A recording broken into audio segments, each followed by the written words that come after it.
Hello बच्चों, welcome back my YouTube channel chemistry educational hub.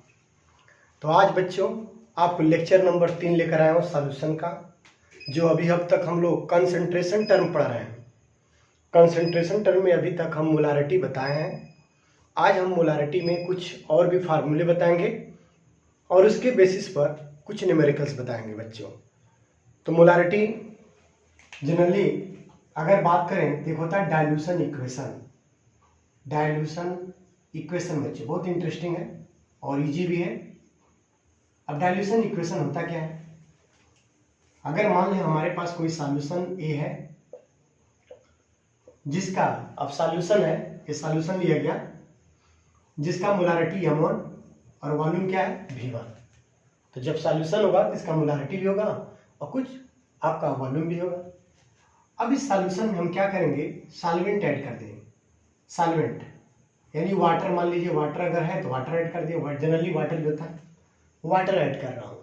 जैसे जैसे वाटर ऐड करते जाएंगे तो सॉल्यूशन का कॉन्सेंट्रेशन है, सॉल्यूशन के जो पर यूनिट वॉल्यूम में जो सॉल्यूट का अमाउंट था वो घट जाएगा, क्योंकि वॉल्यूम बढ़ जा रहा है, सॉल्वेंट का अमाउंट बढ़ रहा है, जिससे पर यूनिट वॉल्यूम में सॉल्यूट का कॉन्सेंट्रेशन डिक्रीज हो रहा है। इस तरह जो सॉल्यूशन बनेगा उसका कॉन्सेंट्रेशन जो होगा कम हो जाएगा, यानी वो डाइल्यूट की ओर चल जाएगा। तो इस तरह इस प्रोसेस को बोलते हैं डाइल्यूशन। और एक और पॉइंट, अगर हम और भी ज़्यादा वाटर ऐड कर दें तो एक ऐसा समय आएगा जिस पर जो सॉल्यूट जो उसमें होगा उसकी अमाउंट लगभग नगण्य हो जाएगा, निग्लिजिबल हो जाएगा, निगलेक्ट कर देंगे। तो ऐसे कंडीशन को बोलते हैं इनफाइनाइट डाइल्यूशन। क्या बोला जाएगा? Infinite dilution. तो इनफाइनाइट डाइल्यूशन में सॉल्यूट के अमाउंट नियरली जीरो हो जाता है बच्चों। ये इंपॉर्टेंट पॉइंट है। तो जो हमारा सॉल्यूशन बना, मान ली डाइल्यूट सॉल्यूशन हो गया, एक कॉन्सेंट्रेशन था, ये डाइल्यूट प्राप्त हो गया और ये पहले कॉन्सेंट्रेट सॉल्यूशन लिया गया। अब जो सॉल्यूशन बना इसका मोलारिटी m2 और वॉल्यूम क्या हो गया v2। जाहिर सी बात है, जब सॉल्यूशन को डाइल्यूट करेंगे तो उसका मोलारिटी जो होगा, जो कॉन्सेंट्रेशन होगा वो बदल जाएगा और वॉल्यूम भी क्या होगा, बदल जाएगा। अब इन दोनों को हम इक्वेशन के रूप में लिख सकते हैं, m1 v1 equal m2 v2। इसी इक्वेशन को हम बोलते हैं बच्चों डाइल्यूशन इक्वेशन। क्या बोलते हैं? डाइल्यूशन इक्वेशन या मोलारिटी इक्वेशन ही बोलते हैं। समझ गए? जहां m1 v1 क्या है, डाइल्यूट करने के पहले सॉल्यूशन का मोलारिटी और वॉल्यूम। m2 v2 डाइल्यूट करने के बाद after dilution molarity of solution and volume of solution. जो हमारा सॉल्यूशन बना, जो डाइल्यूट करने के बाद बन रहा है, उसका मोलारिटी और उसका वॉल्यूम। कितना वाटर ऐड किया गया, यही क्वेश्चन ज्यादा पूछता है, कितना वाटर ऐड करें कि मोलारिटी ये हो जाए। तो हम क्या करेंगे, इसको कैलकुलेट किया जा सकता है। इस फार्मूले को आप लिख ले बच्चों, इसको डाइल्यूशन इक्वेशन या मोलारिटी इक्वेशन कहते हैं। नोट कर लीजिए पहले। इस पे मैं एक क्वेश्चन भी आपको एक्सप्लेन करने जा रहा हूं, ध्यान देंगे। ये क्वेश्चन क्या है, नोट कर लिए बच्चों। गुड। अब इस इक्वेशन पर एक मल्टीपल चॉइस क्वेश्चन है, ध्यान देंगे, जो पूछा है कई बार कॉम्पिटिटिव एग्जाम में। क्वेश्चन है 200 ml ऑफ वाटर यानी H2O इज ऐड करना है। आप क्वेश्चन लिखते रहिए कॉपी पर, पेन कॉपी उठा लें। Added to 500 ml of 0.2 m, capital M है, सॉल्यूशन। अब कह रहा है व्हाट इज द मोलारिटी यानी capital M molarity of the diluted solution. अच्छा क्वेश्चन है। ऑप्शन भी लिख दे रहा हूं यहां पर आपको समझने के लिए। आपका ऑप्शन भी इसमें दिया है। पहला ऑप्शन दिया है 0.5010 m। सेकेंड ऑप्शन दिया है 0.2897 m और थर्ड ऑप्शन दिया है आपका बच्चों 0.7093 m और द फोर्थ ऑप्शन दिया है 0.1428 m। ये क्वेश्चन पहले देखिए, आप नोट करें इसको और देखिए इसको कैसे सॉल्व करेंगे। तो क्वेश्चन को और समझो बच्चों। क्वेश्चन है 200 ml of H2O is add करना है, किसमें? 500 ml ऑफ सॉल्यूशन जो है जिसका मोलारिटी 0.2 m दिया है। यानी हमारे पास एक सॉल्यूशन है जिसका मोलारिटी 0.2 m और इसका वॉल्यूम मान लीजिए V1 वॉल्यूम 500 ml और मोलारिटी जो है M1 वो आपका 0.2 m दे दिया है। अब इसमें वाटर ऐड किया गया, कितना है वाटर, 200 ml वाटर ऐड किया गया। ठीक है बच्चों, तो हमारा जो सॉल्यूशन बना, जो हमारा सॉल्यूशन बनेगा इसका मोलारिटी क्या होगा, यानी M2 क्या होगा, जबकि इसका जो वॉल्यूम हो जाएगा, पहले तो 500 था, 500 ml तो पहले सॉल्यूशन में वॉल्यूम लिया गया, 200 और ऐड कर रहे हैं तो टोटल वॉल्यूम जो हो जाएगा 700 ml हो जाएगा। यानी जो नया सॉल्यूशन बनेगा, जो डाइल्यूट करने के बाद जो सॉल्यूशन बनेगा, इसका वॉल्यूम जो है 700 ml हो जाएगा। और इसी सॉल्यूशन का मोलारिटी क्या होगा, तो सिंपल भाई, जब इसमें वाटर ऐड किया गया तो डाइल्यूट किया जा रहा है, यानी हमें डाइल्यूशन इक्वेशन का यूज करेंगे, और वो इक्वेशन है M1 V1 equal M2 V2 से। M1 दिया है 0.2, V1 दिया है 500। सिंपल है बच्चों, बहुत सिंपल क्वेश्चन है। M2 फाइंड आउट करना है और V2 आपका दिया है 700 ml। अब इसको सॉल्व करते हैं। M2 इक्वल हो जाएगा, ये 2 0 कैंसिल कर देंगे, भाई 2 0 कैंसिल हो जाएगा, 5 2 10, यानी 1 अपन क्या हो जाएगा 7, 1/7 हो गया, 1.0/7। समझे बच्चों। अब डिवाइड करते हैं 1 में 7 से, 7 में डिवाइड नहीं जाएगा तो यहाँ 0 लगाओ बच्चों, तो 7 1 जा 7, 1 टाइम, 3 बचेगा, फिर से यहाँ 0 बढ़ाइए 4 टाइम, यानी नियरली 0.14। तो देखिए कोई ऑप्शन में दिया 0.14 बच्चों, ध्यान दीजिएगा, ऑप्शन नंबर डी देखें 0.14। सो आपका जो आंसर होगा 0.14 समथिंग 28 m, यानी ऑप्शन नंबर डी क्या होगा, सही होगा। तो ऑप्शन डी जो होगा इस क्वेश्चन का करेक्ट आंसर होगा बच्चों, यानी इतना मोलारिटी हो जाएगा उस सॉल्यूशन का 200 ml वाटर ऐड करने के बाद। तो ये एक छोटा सा क्वेश्चन, इसे नोट कर लीजिए, नोट कर लो बच्चों। और भी क्वेश्चन मैं आपको बताने की कोशिश कर रहा हूं।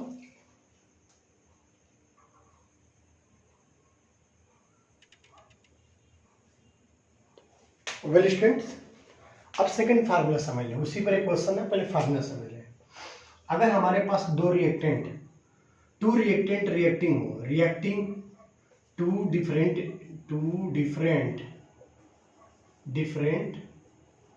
Reactant react to each other, तो उस समय हम कैसे मोलारिटी निकालेंगे। मान लें हमारे पास दो रिएक्टेंट है, जैसे एसिड और बेस, और भी हो सकते हैं, ये दोनों आपस में रिएक्शन करके साल्ट और वाटर बनाते हैं, न्यूट्रलाइजेशन रिएक्शन करते हैं। तो इस केस में मोलारिटी एक का दिया एक का पूछित कैसे निकालेंगे। तो इस केस में फार्मूला देके क्या करेंगे, इस केस में मान लीजिए हम यूज करेंगे, जैसे हमारे पास इस समय यूज करेंगे, फार्मूला होगा M1 V1 equal M2 V2, तो सब जानते हैं। तो M1 V1 अपन यहाँ N1 हो जाएगा और यहाँ N2 हो जाएगा, यही एक फार्मूले में डिफरेंस है बच्चों। M1 V1 अपन N1 इक्वल M2 V2 अपन N2।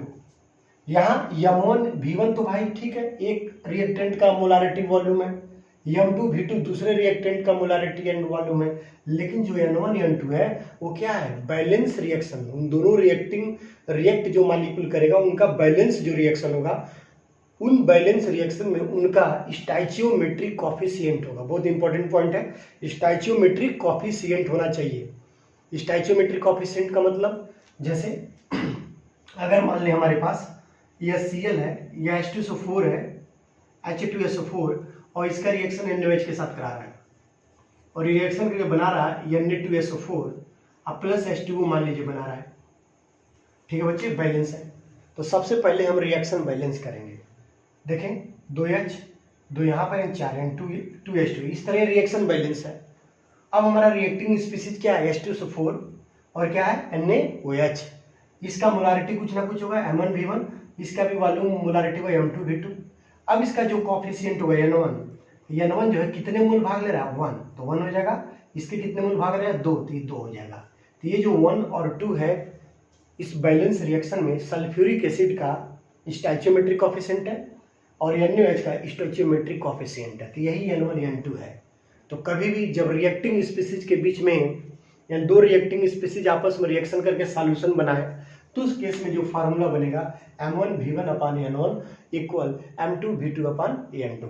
इस फार्मूले का यूज हम लोग टाइट्रेशन में भी करते हैं। टाइट्रेशन में जैसे फेरस अमोनियम सल्फेट का जब आप टाइट्रेशन करेंगे 12th क्लास में, तो टाइट्रेशन में यह प्रैक्टिकल के यूज बहुत ज़्यादा इसका है, क्योंकि हमारा जो फेरस अमोनियम सल्फेट है वह एक नोन सॉल्यूशन होता है जिसका कॉन्सेंट्रेशन ज्ञात होता है, और जो पोटेशियम परमैंगनेट होता है जिसका कॉन्सेंट्रेशन ज्ञात नहीं होता, उसी को निकालना रहता है।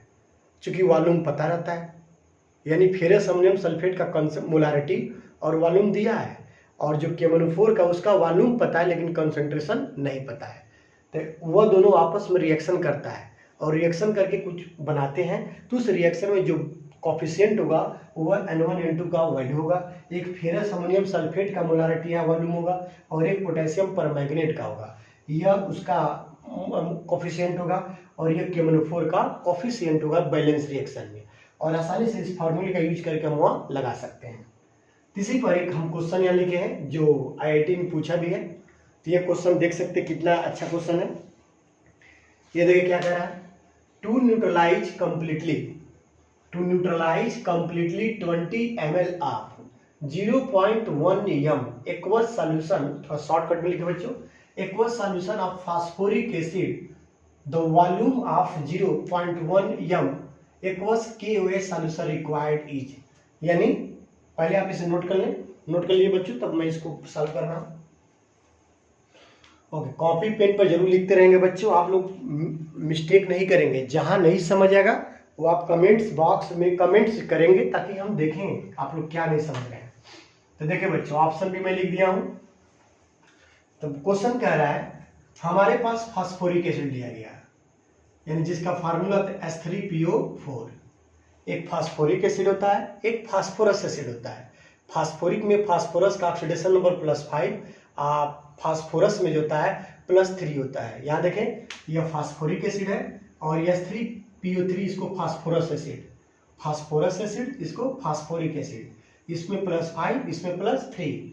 यह ट्राई बेसिक एसिड है, बहुत इंपॉर्टेंट, यह ट्राई बेसिक है और यह डाई बेसिक है। यह ट्राई बेसिक है 3H+ देगा और यह 2H+ देगा, यह डाई बेसिक एसिड है। कई बार इंपॉर्टेंट, क्योंकि 3H समझ के ट्राई बेसिक कर देते, गलत, यह डाई बेसिक, यह ट्राई बेसिक। तो देखिए, तो न्यूट्रलाइज कंप्लीटली 20 ml ऑफ, यानी इसका वॉल्यूम दे दिया 20 ml, मान लीजिए V1, और मोलारिटी दे दिया M1, इसका 0.1 m मोलारिटी दे दिया। न्यूट्रलाइज करना किससे भाई, KOH से, क्योंकि एसिड और वो बेस दोनों रिएक्शन करेगा, यानी हमें KOH से इसका न्यूट्रलाइज करना है। कितना volume, phosphoric acid the volume of, volume तो पूछ रहा है, V2 पूछ रहा है, V2 नहीं पता, लेकिन इसका जो मोलारिटी दिया 0.1 इसका भी दे दिया, कोई दिक्कत नहीं। तो सबसे पहले हम इन दोनों का रिएक्शन लिखेंगे, क्योंकि एसिड और बेस है, दोनों रिएक्शन करके साल्ट और वाटर बनाएगा। तो भाई साल्ट बना ले K3PO4 potassium phosphate plus H2O बना ले। अब इसको 3 से मल्टीप्लाई कर दें, 3H 3K, सही है भाई, हाइड्रोजन 3 3 6, 3 मॉलिक्यूल ऑफ वाटर। इस तरह ये जो रिएक्शन है बैलेंस है। अब इस बैलेंस रिएक्शन में जो N1 का वैल्यू, N1 कितने मोल है, 1, यानी जो फास्फोरिक एसिड है उसका जो कॉफिशिएंट 1 है, और जो हमारा पोटेशियम हाइड्रोक्साइड इसका कॉफिशिएंट कितना है, 3 है। देखिए 3 मोल, तो 3 और 1। अब हमें फार्मूला पता है, M1 V1/N1 equal M2 V2/N2, आसान है भाई, रख दीजिए, आ गया आपका answer. M1 0.1, V1 20, N1 1, M2 0.1, V2 नहीं पता, N2 3। ये देखिए कैंसिल हो जाएगा, मल्टीप्लाई कर दें, सो V2 का क्या हो जाएगा 60 ml, यानी जो हमारा KOH का जो वॉल्यूम रिक्वायरमेंट होगा वो कितना होगा 60 ml। और ऑप्शन भी देखिए, यहाँ ऑप्शन नंबर डी देखिए दिया है 60 ml, so option number D क्या होगा, करेक्ट होगा। तो यह मोलारिटी पर एक क्वेश्चन है जो आप आसानी से समझ सकते हैं, तो इसे आप नोट कर लीजिए बच्चों। कमेंट जरूर करेंगे, सब्सक्राइब करें, शेयर करें, अधिक से अधिक बच्चों शेयर करें इस चैनल को।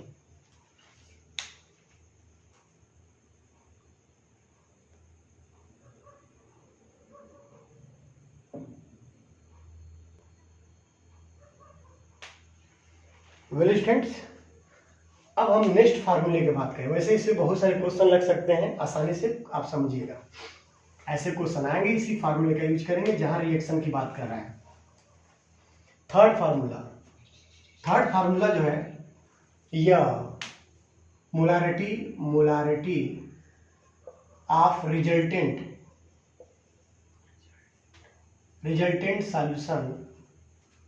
solution on mixing of two or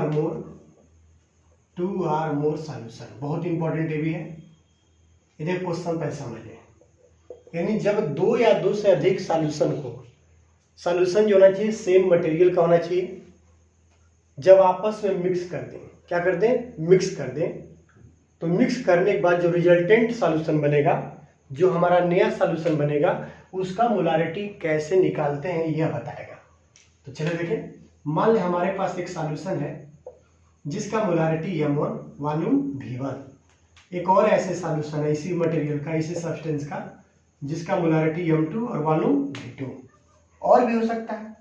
अब इन दोनों को मिक्स कर दिया गया, मिला दिया गया, तो मिलाने के बाद जो रिजल्टेंट सॉल्यूशन बनेगा बच्चों, जो नया सॉल्यूशन बनेगा, इनका मोलारिटी इन दोनों से क्या होगा, डिफरेंस होगा, अलग होगा।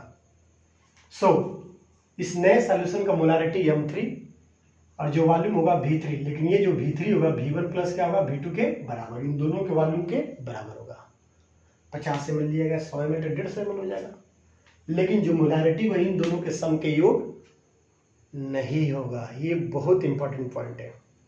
तो इसी को सॉल्व करने के लिए हम एक छोटा सा फार्मूला यूज करेंगे, M1 V1 plus M2 V2 equal M3 और V3, ये एक फार्मूला हो गया।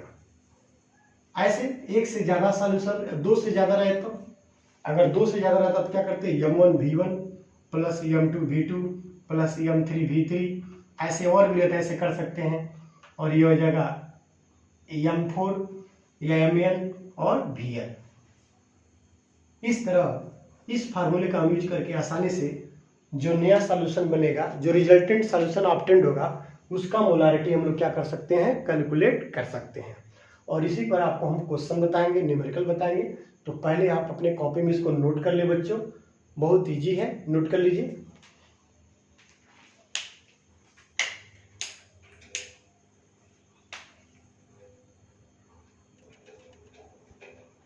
वेल स्टूडेंट्स, देखिए मैं एक क्वेश्चन लिखा हूं, उसी पर जो भी इसके पहले आपको रिजल्टेंट सॉल्यूशन का मोलारिटी कैसे निकालते हैं, उसमें मैं एक क्वेश्चन लिखा हूं जो IIT 2013 में पूछा गया है।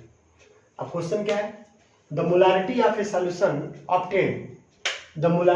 Solution obtained by mixing 750 ml, 750 ml है, of 0.5 MnHCl with 250 ml of 2 MnHCl। Simple question.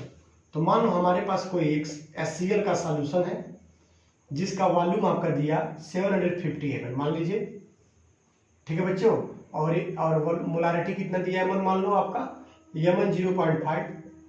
अब इसमें एक सॉल्यूशन और मिलाने गया जिसका मोलारिटी दिया 2, देख रहे हैं ना 2, और वॉल्यूम कितना दिया बच्चों, 250। अब मिलाने के बाद जो नया सॉल्यूशन बना, इसका मोलारिटी तो M3 हो जाएगा, M3, लेकिन जो वॉल्यूम होगा वो आपका V1 प्लस क्या आ जाएगा, V2। तो पूछ रहा है इस सॉल्यूशन का मोलारिटी क्या होगा, तो रख दे फार्मूला क्या है, M1 V1 plus M2 V2 equal M3 V3। M1 value 0.5, V1 value 750 plus M2 value 2 और V2 वैल्यू आपका 250, और M3 नहीं पता, अब V3 क्या है, दोनों का सम, तो 250 और 750, यानी इसकी हो जाएगा 1000। समझ बच्चों। अब इसे हम सॉल्व कर लेंगे, इसको मल्टीप्लाई कर देंगे तो आ जाएगा 325 आ जाएगा, अब प्लस ये आ जाएगा 500 आ जाएगा, ठीक है ना बच्चों, 500, यानी इसका आधा 1/2, यानी 1/2 करेंगे तो ये आ जाएगा तुम्हें 6 और 1% देख लेगा,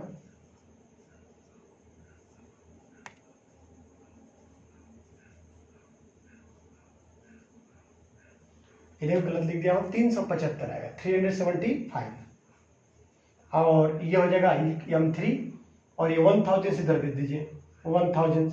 सो M3 इक्वल जोड़ दीजिए 500 375, 53875 अपन क्या हो गया 1000। अब इसको डिवाइड कर देंगे 1000 से, तो आपका आंसर आएगा 0.875। 0.875। तो ऑप्शन देखिए कोई दिया है? Yes, option number B. Option number B दिया है 0.875 यम, यानी जो हमारा सॉल्यूशन बनेगा, जो रिजल्टेंट सॉल्यूशन फॉर्म होगा, उसका मोलारिटी 0.875 होगा। तो ये आपका आंसर होगा। इस तरह आसानी से ऐसे क्वेश्चन हम लोग इस फार्मूले से कर सकते हैं। तो आप इसे नोट कर लीजिए बच्चों, या स्क्रीनशॉट ले लीजिए।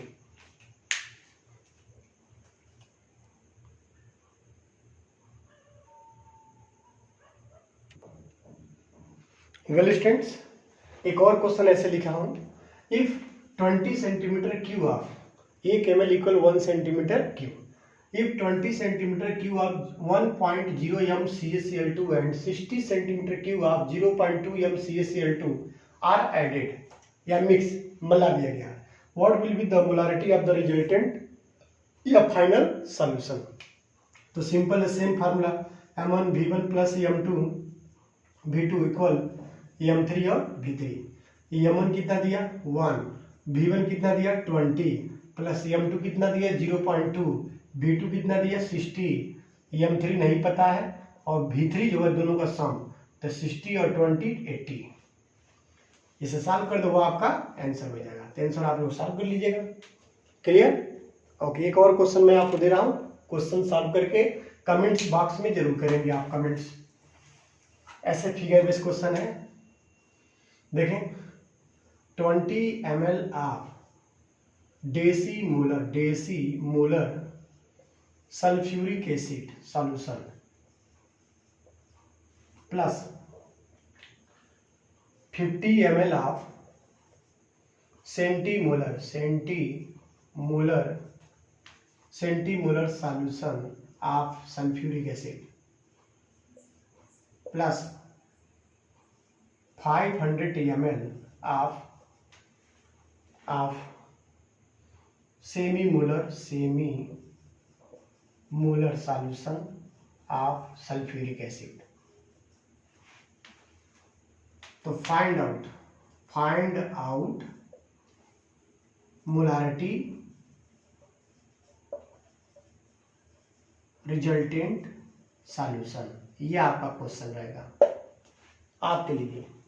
सिंपल है, 20 ml ऑफ डेसीमोलर, आपको हम जब मोलारिटी बता रहे थे तो उसमें आपको प्रीवियस, जिसको नहीं समझ आया बच्चों, वह एक सेकंड लेक्चर में जाएंगे, सेकंड वीडियो लेक्चर में सॉल्यूशन के, उसमें आपको डेसीमोलर, सेंटीमोलर, सेमीमोलर, पेंटीमोलर, डेकामोलर, बहुत सारे हैं, उनका मैं शब्द बताया हूँ, वैसे समझ लें। 20 ml ऑफ डेसीमोलर H2SO4, यानी ऐसा H2SO4 जिसका मोलारिटी डेसीमोलर हो। डेसीमोलर मतलब 1/10, सेंटीमोलर मतलब 1/100, और सेमीमोलर का मतलब 1/2, यानी मोलारिटी दे दिया है, वॉल्यूम भी दे दिया है, और तीनों को आपस में मिक्स किया गया। और मिक्स करने के बाद जो हमारा फाइनल रिजल्ट आएगा, फाइनल सॉल्यूशन आएगा, उसका मोलारिटी क्या होगा। तो इस क्वेश्चन को आप सॉल्व करेंगे और कमेंट्स जरूर करेंगे इसका आंसर। देखा जाए इसका कितने लोग आंसर इसको लगा लेते हैं, इस क्वेश्चन को सॉल्व कर लेते हैं बच्चों। तो आप ट्राई करिएगा, ट्राई करेंगे तभी आपको समझ आएगा। तो आज इतना ही रहने दे रहा हूँ, नेक्स्ट लेक्चर इसके आगे मैं बताऊंगा नॉर्मलिटी, मोल फ्रैक्शन, पीपीएम में कंसंट्रेशन। तो ये सब टर्म है जो आपको सीखना है बच्चों। तो आपसे रिक्वेस्ट करता हूँ फिर से, आप मेरे चैनल को सब्सक्राइब करें, शेयर करें, और वीडियो आप अंत तक देखें। कई बच्चे क्या करते हैं, ओपन करते हैं, 1 सेकंड देखते हैं, 2 मिनट देखते हैं, खत्म। तो भाई जब देखेंगे पूरा तभी नहीं समझ आएगा क्वेश्चन कैसे कैसे हैं। तो ठीक है बच्चों, आप जरूर मेरे चैनल को सब्सक्राइब करें, शेयर करें। Thank you very much students.